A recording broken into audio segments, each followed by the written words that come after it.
After 6 days, Jesus took with him Peter, James, and John, the brother of James, and led them up a high mountain by themselves. There he was transfigured before them. His face shone like the sun, and his clothes became as white as the light. Just then there appeared before them Moses and Elijah talking with Jesus. Peter said to Jesus, "Lord, it is good for us to be here. If you wish, I will put up 3 shelters, one for you, one for Moses, and one for Elijah." While he was still speaking, a bright cloud covered them, and a voice from the cloud said, "This is my Son, whom I love. With him I am well pleased. Listen to him." When the disciples heard this, they fell face down to the ground, terrified. But Jesus came and touched them. "Get up," he said. "Don't be afraid." When they looked up, they saw no one except Jesus. As they were coming down the mountain, Jesus instructed them, "Don't tell anyone what you have seen until the Son of Man has been raised from the dead."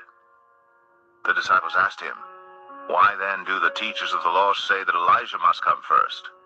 Jesus replied, "To be sure, Elijah comes and will restore all things. But I tell you, Elijah has already come, and they did not recognize him, but have done to him everything they wished. In the same way, the Son of Man is going to suffer at their hands."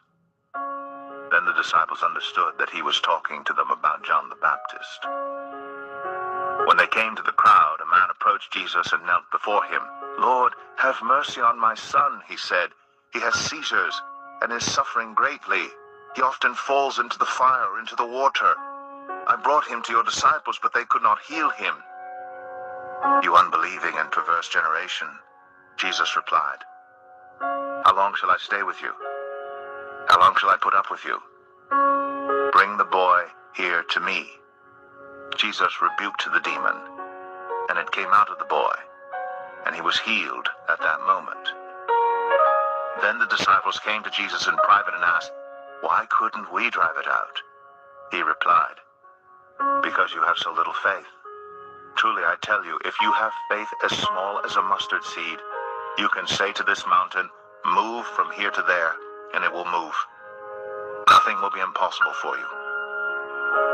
When they came together in Galilee, he said to them, "The Son of Man is going to be delivered into the hands of men. They will kill him, and on the 3rd day he will be raised to life." And the disciples were filled with grief. After Jesus and his disciples arrived in Capernaum, the collectors of the 2 drachma temple tax came to Peter and asked, "Doesn't your teacher pay the temple tax?"